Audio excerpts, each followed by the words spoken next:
Get local news updates with locally sourced music on radiotucker.com. Listener-supported news updates on Monday, Wednesday, and Friday from Peach News Now. Go to radiotucker.com to listen anywhere or peachnews.co to get in-depth coverage and support our local sponsors. All right, so it has been a while. I have been crazy busy. Those of you that follow me or know, got moved over to the east side of town in Metro Atlanta. Now I live in Tucker, and we'll get into this a little bit more with Nicole that's joined me today. But it looks like the Republicans are going to give me a new representative if they have their way. And gerrymander me out of District 6 because they want 6 back so bad. But we'll get to that later. Thanks today, Nicole, for joining. So, Nicole, I'll give you a few minutes. You and I connected recently, and it looks like you just announced you're running for labor commissioner here in Georgia. Yes. Didn't just announce. I've been at it for a little bit, but I think for a lot of people, all of this seems new because statewide elections are so far off. And I know when I talked to people in May and June, they did not want to talk about the elections in 2022 and the primaries, but it'll be here before we know it. And oh, yeah. Sorry. Go ahead, Robert. Oh, no worries. Everybody right now is focused. I think, honestly, the voters are confused because we've got these municipal elections. You've got the folks that are running for the Atlanta municipal elections, the mayor and the council members. And a shameless plug there, if you go back, I did meet with Keisha Waits about a month or two ago, right before she announced running for Atlanta City Council. So I think the voters are honestly confused because a lot of folks don't follow politics like we do. And so this fall, you've got the cities in Georgia that are doing municipal elections. And so that's why all the ads that most everybody are seeing right now are for, the mayors and council members that are running for the cities in Georgia. But it'll be timely once after that is because then you've got the people like the Herschel Walkers out there and, the Reverend Warnock, and then folks like you that are going to be running next year, right? Mm-hmm, that's right. And I will say, I think the challenge that a lot of us who are running face is the same challenge that a lot of people who have gotten engaged and who have been active for the past 4+ years, everybody's a little bit worn out. It's been a tough push, and Democrats have done a great job of getting people out, of engaging on these issues, and really trying to think not just about the federal elections, but also thinking about statewide and our local elections. I mean, we're going to see the impact of those municipals down at, school board level. And, it's the tough part is that every election carries weight and has an impact, and we all have to kind of manage paying attention. Yeah. And so we're assuming you're running as the Democratic Labor Commissioner, right? I am running as a Democrat in the Democratic primary for Labor Commissioner. Yep, that's right. And gotcha. I think this is a seat that Democrats will be able to flip in 2022. Yeah. Well, I'm going to just go and say Georgia is blue. It's the Republicans that continue to, gerrymander and continue to, turn over cartwheels and shenanigans that make it appear to be red. Just a little bit more about me. I don't know if you follow that. We just recently moved from Marietta in Cobb County, but technically in just Cobb County, because you still have this whole city versus county thing, into what we thought was Tucker. But actually, I'm looking out my window at the city of Tucker from unincorporated DeKalb. So I can't vote for the city of Tucker elections, but we are in unincorporated DeKalb. But I can look out my window and see the city of Tucker. But when I moved up to Smyrna in 2003, in the city of Smyrna, and paid city of Smyrna taxes, Cobb County was red. Yeah. And so when we And sold that's our not home the in case Marietta, anymore. I left Cobb County blue. Yes. Yeah, no, and I think we are seeing, I love that you're saying the state is blue, and it is, I think it is bluer than most people realize or dare to hope for on the Democratic side. But you're right, between gerrymandering and voter suppression, the Republicans are trying to hold on for as long as they can, but there's only so long that you can, like, eventually there's only so much you can do to mess with the numbers in the districts. We're slowly getting there. And I think it's because Democrats are running on things like the expansion of health care and Medicare, so more people have access to health care. We're out there talking about things like strengthening our local schools. We're out there talking about things like infrastructure. As I'm running for labor commissioner, our current labor commissioner, Mark Butler, he has cut staffing. He has refused to upgrade the technology that runs unemployment. For those of you who don't know, the Department of Labor is responsible for paying unemployment benefits. And he's kept the career centers, which are there to help people with unemployment and to find jobs, closed. And this is not how you run a department. Government is there to strengthen our communities. And I think that is what Democrats run on and what is so exciting about our message. Mm-hmm. And so to dig into a little bit of that there, what do you think the real, I don't want to know what the actual lawful minimum wage is. What do you think the real minimum wage is in Metro Atlanta? And then what is the real minimum wage outside of Metro Atlanta here in Georgia? When you ask that, are you asking, Nicole, if you could pay a living wage, what would it be in Metro Atlanta versus outside of Atlanta? You answer it the way you want to. It's up to you. Because right now it's $7.25. And to be clear, that's not Georgia's real minimum wage. Georgia's minimum wage is like $5.15, I think. But because it's so low, people use the federal level. I think what we're seeing right now is a struggle with that $7.25 because you can't pay rent with that. You can't pay for child care with that.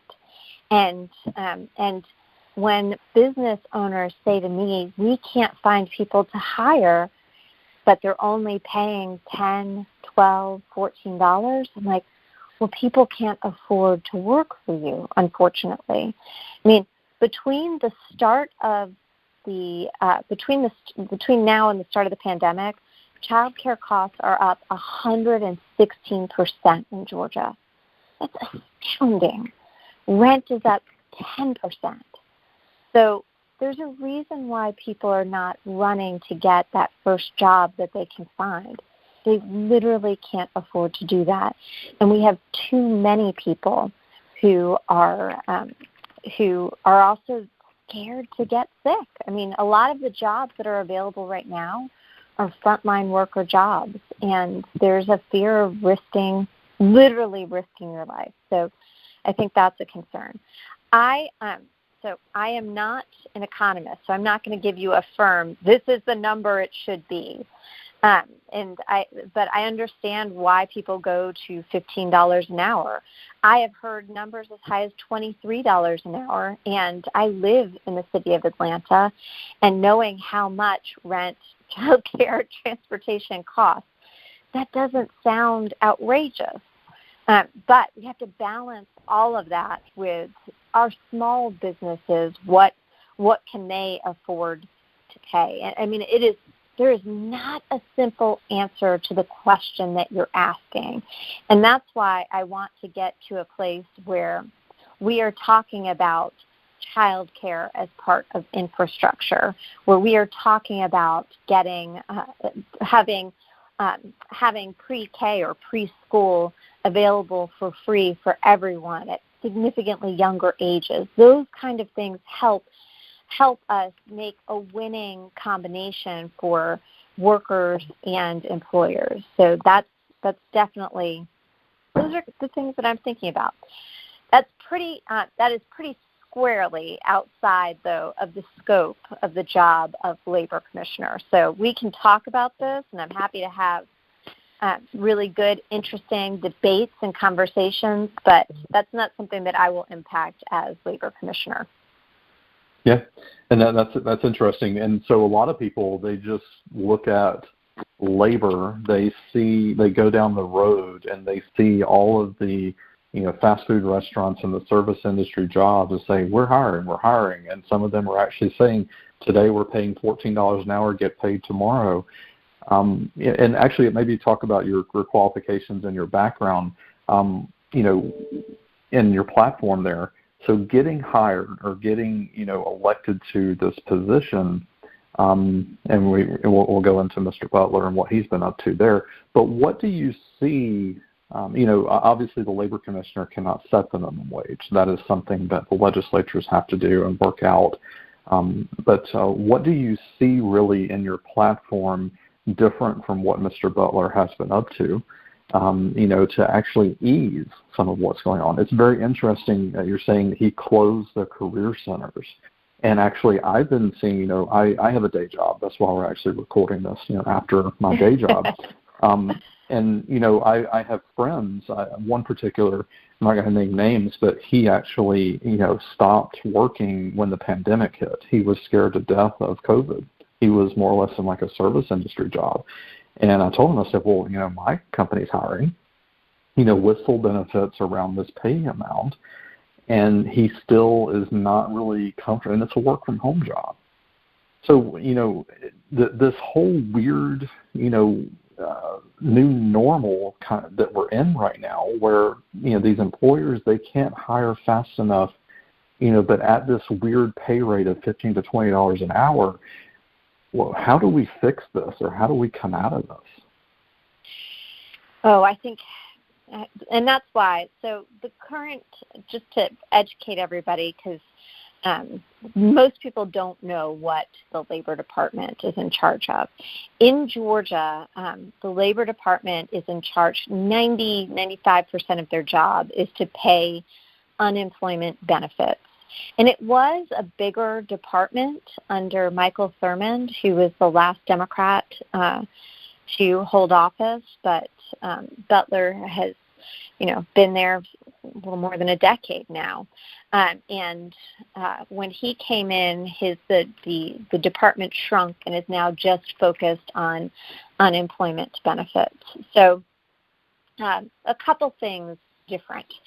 I feel very strongly that an effective labor department should be focused on strengthening the safety net, which is unemployment benefits, because we were 19 months into this pandemic, and you will still hear stories. It's not unusual. I hear them on almost a daily basis of people who had applied for unemployment months and months and months ago, who should qualify, who have still not received it, and cannot reach anyone at the Department of Labor.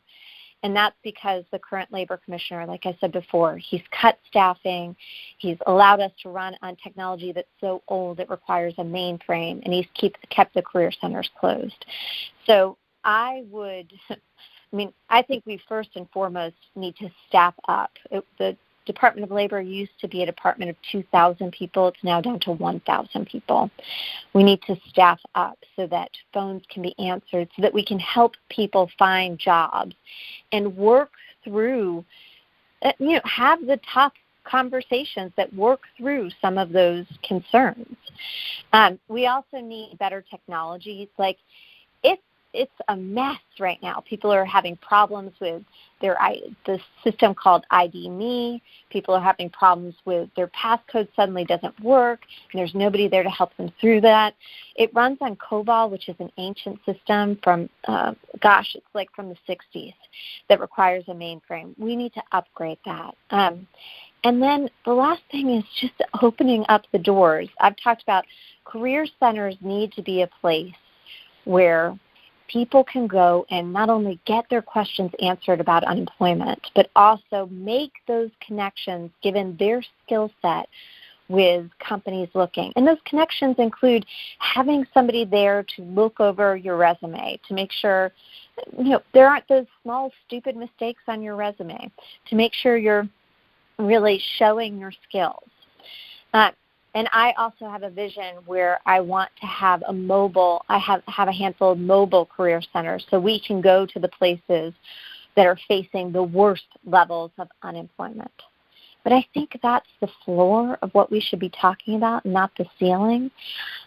What the current labor commissioner is not talking about, and candidly what my other primary challengers are not focused on, is underemployment in our state. And underemployment is where you're either in a job for which you're overqualified, or you're in a job where you want to work more hours and those hours aren't available. We need to address underemployment because in Georgia as a state, that rate is 9%. Unless you're a Black or Latinx woman, then it's 15%. If you're a Black man, it's 18%. There's not a lot of levers that I can pull because the Department of Labor is it's an administrative office. It's not a legislative one. But I think we should be talking about apprenticeship programs. Georgia is one of the few states without a statewide apprenticeship program. I would like to see us partner with businesses to get apprenticeship programs up that align with jobs that are in demand and jobs that have a strong living wage. I also want to see us working with unions that have existing apprenticeship programs where people start at $15 an hour and within 2 to 3 years they're making between $60,000 and $100,000 and there's benefits. So that's my larger vision for it. And that's where I think kind of working in partnership with our unions, with our businesses would be a great first step. A good labor commissioner is also going to be, and you were alluding to this in terms of the challenges, working across different departments. A labor commissioner should be talking with the department that oversees child care, the department that oversees transportation, should be talking with our primary and secondary leaders about pre-apprenticeship programs. Work is kind of the connecting point, and DOL should be a hub where we're pulling in healthcare, education, transportation, and child care. Well, I think I agree. Instead of just closing the career centers, that's not the answer. Yeah. No, those need to open up. Those needed to open up a year ago.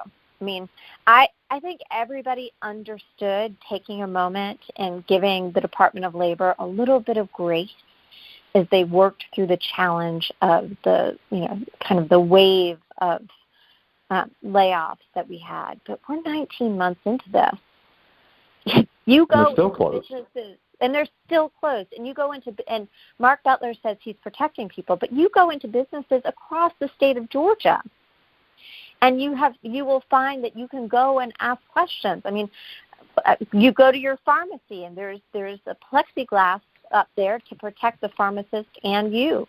You can require that people wear their masks. It's not, we know what we need to do. He's just choosing not to.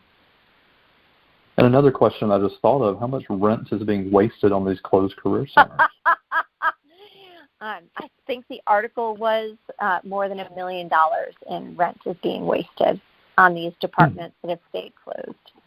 Because there are about the same. Sorry, go ahead. And some places we rent, and we're still paying rent. Which is about the same amount of money of the meals that he paid to pay for all the short staffing. About the meals, yes. So, for those of y'all who don't know, beginning in March 2020 through this past summer, for more than a year, Mark Butler paid for lunches every day for his staff to a tune of more than $1.1 million. And he will say, well, I asked for permission.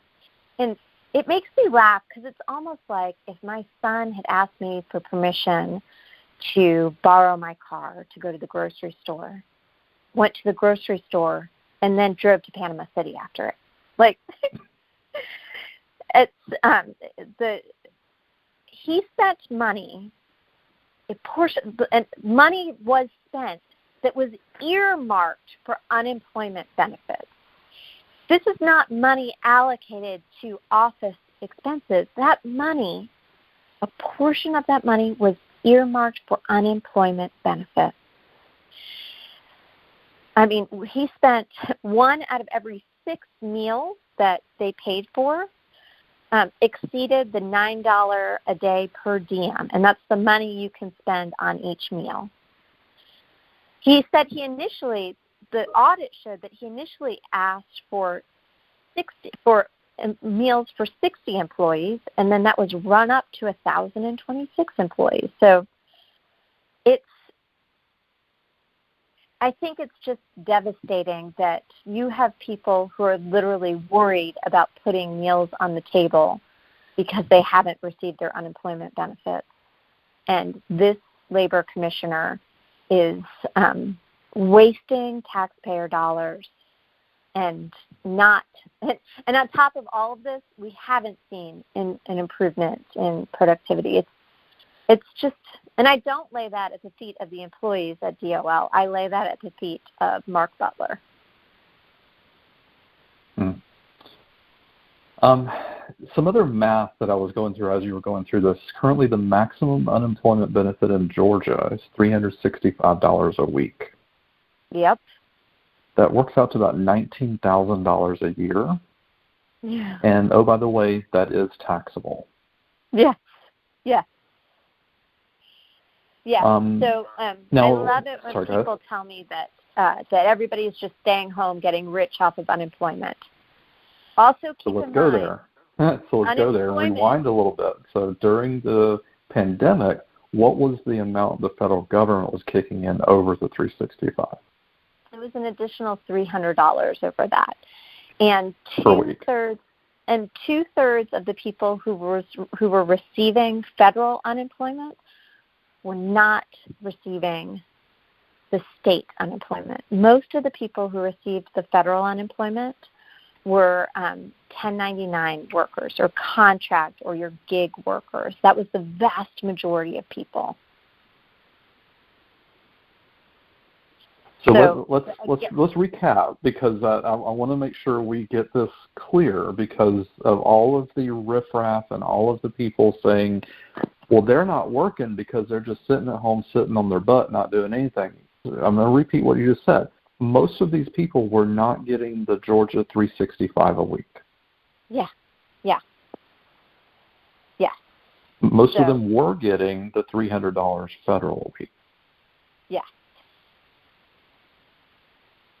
And those people couldn't receive. So keep in mind, if you are an independent contractor or a gig worker, you can't receive, and for small nonprofits like churches also don't qualify for unemployment benefits. So it's, let's be clear about who was receiving that money.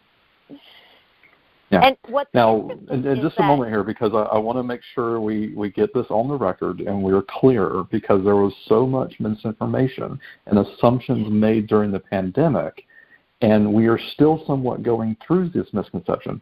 About approximately when did the $300 a week federal end? The end of June. It was June 30th. Which was months ago. We are in October. Yeah. And the $300 a week ended in June, and that was a political decision. That was not your decision as potential labor commissioner, right? No, but it was Mark Butler and Governor Kemp's decision. And what's interesting is there was an article that was in the paper yesterday that said that the states that allowed the federal benefits to continue actually saw greater number of a more significant bounce back in people returning to work and addressing unemployment levels, which doesn't make sense, but I think it is what that aligns with. What people don't know very frequently is when you have low unemployment benefits for a short period of time, that leads directly to higher underemployment benefits because people get scared and they'll take a job that doesn't pay as well. The people who had access to the federal unemployment benefits had the time and the space to find better jobs that better aligned with their skill set, and they were then better able to contribute to their local economy because that's better salaries going to their families, to their homes, to their towns and neighborhoods. That is so interesting. Now, going back a moment, because while we're on this topic, the Georgia 365 a week, I think what you're saying, and correct me if I'm wrong, because I want to get this on the record and get this right. The reason why a lot of the folks that were not getting the Georgia 365 was one of two reasons. Either you were a gig worker on a 1099, or it was Mark Butler and his inability to actually pay you your proper benefit. So if you were, so you have to have a W-2 in order to receive unemployment benefits. And on top of that, you have to have worked a given period of time in order to contribute. Like you couldn't have just started a job a month ago. So you would have had to have contributed and been working for a given period of time. People who are 1099 gig workers and who work at small nonprofits do not receive unemployment benefits. And that's, Yeah. And so I'm doing some math quickly as you're going through this. Let's say that someone was lucky. They were a W-2 employee in Georgia, and they were lucky. They worked with Mark Butler's, Department of Labor here in Georgia, and they got the $665 a week. That works out to $35,000 a year.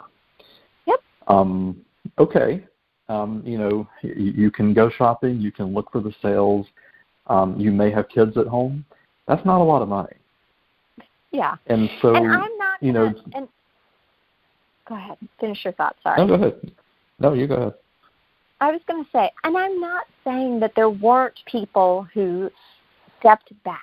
I mean, I want everybody to remember, like we had a moment in the summer where things looked like they were starting to turn around, but it was pretty terrifying in April and May. Like the numbers were really high, and there were some people who may have made the decision to use the combined benefits to step back and wait. And I also think about parents. There were also a lot of parents who didn't necessarily have child care facilities open, or who were experiencing the higher child care costs, who were saying, I'm going to be spending my income on child care. It doesn't make sense yet. So there's a lot going on. Yeah, and I'm glad that we were able to actually get that on the record, because I don't see much of that conversation. Maybe you can find an article or two, but I don't see much of that conversation and air quotes postmortem, because there was a lot of misinformation and there were a lot of assumptions, and honestly racial assumptions about air quotes those people out there just sitting on their butts. And when you really look at the math, it's not founded at all. No, it's not. It's not. And we're continuing to kind of we're seeing that as we're moving forward. I think we're in this place right now where there's not easy answers for businesses. There are not easy answers for workers. And I think the best thing we can do is look for opportunities where we can come together, where we can work and strengthen one another as a community. Right now, so much of the rhetoric is me versus you, us versus them, and it doesn't help us to move forward. It doesn't help us to move forward. And again, I come back to that's why I want to see those career centers open up so we can work with people. I want to see better job opportunities through apprenticeship programs. I mean, there are opportunities that we're leaving in front of us because when I talk to people, I haven't spoken to a person yet. I've talked to a lot of people. No one is saying, I'm so glad I'm staying home and I can't find a job. I hear, you might see help wanted signs, but those are for frontline workers. And most of the jobs, the research is, most of the jobs that are available right now are those frontline jobs. There are a lot of people who are still unemployed and looking for work who are way overqualified for those jobs. And they're still not able to find work. And that is supposed to be the job of those career centers that the DOL runs. Yeah. And I have to point out, Brian Kemp is more busy doing photo ops in Texas at the border, still claiming that the people stuck on the other side of the border can't come in, and that allegedly Biden is doing a horrible job of handling the border crisis. I'm sorry, this is going to be an unpopular opinion, but those are the people that could come in and do these jobs that no one wants to do. Yes. Well, we do need to. I don't think anyone wants open borders, but I think a lot of us would like to see a smart, thoughtful approach to immigration. Yeah. And it is so ironic that the Republican Party has set this stage, and now they are down there. I think even Ted Cruz in Texas, he was at the shooting at the high school last week, and he stood up, just stupidly said, well, this is all because of the Biden administration's approach to the border. No, it's because there's more guns everywhere, you idiot. The Republicans literally are clueless. There was a picture recently of a car, someone sitting in a driver's seat driving a car, and there was no speedometer. And I said, this is literally the analogy of the Republican Party. They are driving down the road with no speedometer. Yeah, that's absolutely true. It's absolutely true.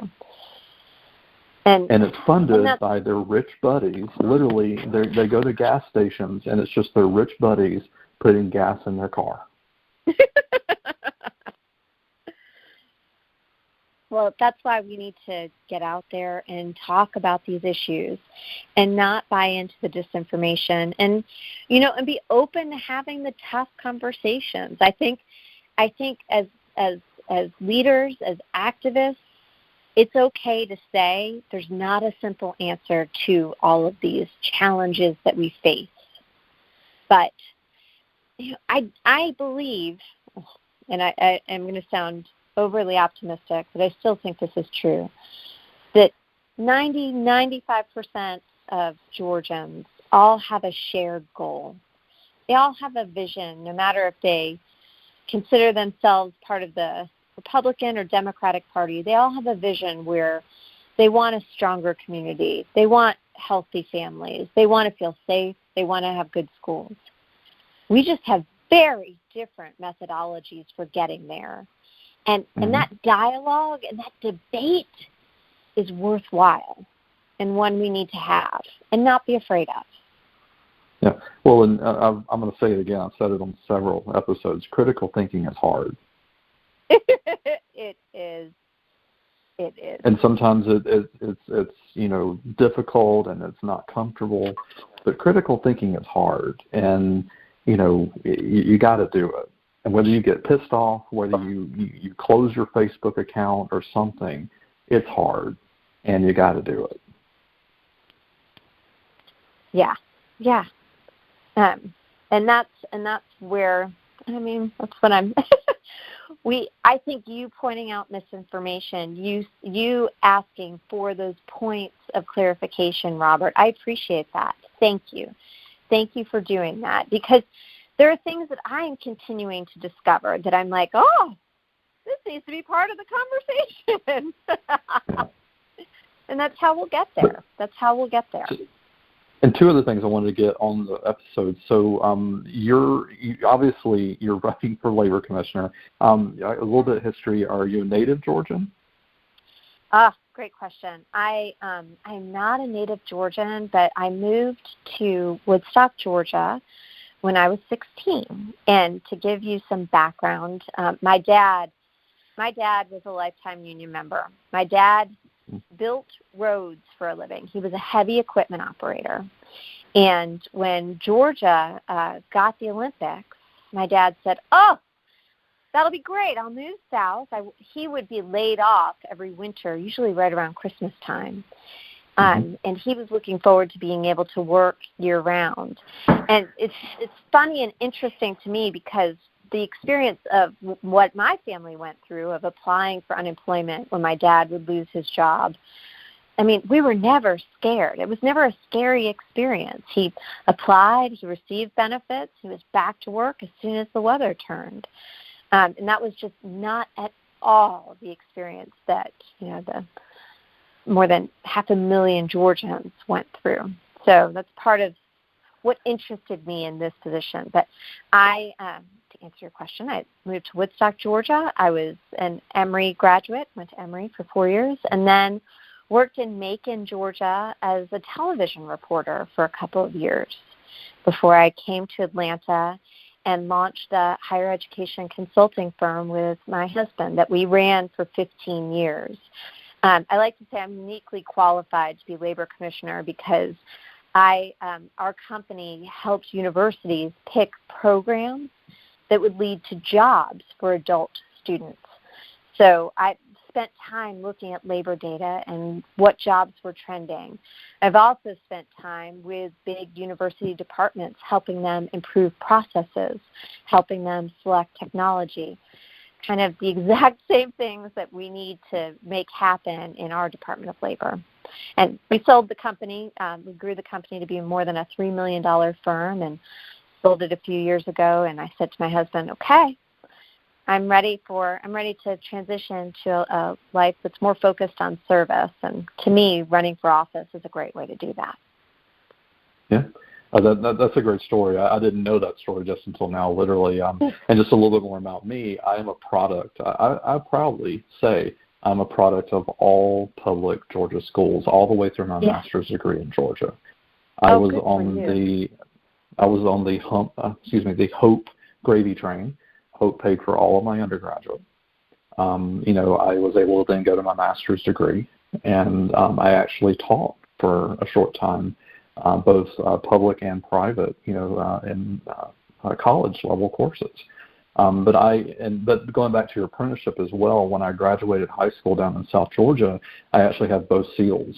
I did both vocational and college prep because at the time I was able to engineer and do that. And my senior year of high school, I came in for English and band and worked the rest of the day. And I think it's a poster child for what you're describing. Yeah. As being able to actually get into the workforce early, but also a product of our university system here in Georgia, and then being able to graduate and even get back, to that system that's still there. So. Yeah, I mean, I hate that I'm a product of. Emory was obviously my private school, but public education all the way through primary and secondary, as are my children. They're both Atlanta Public School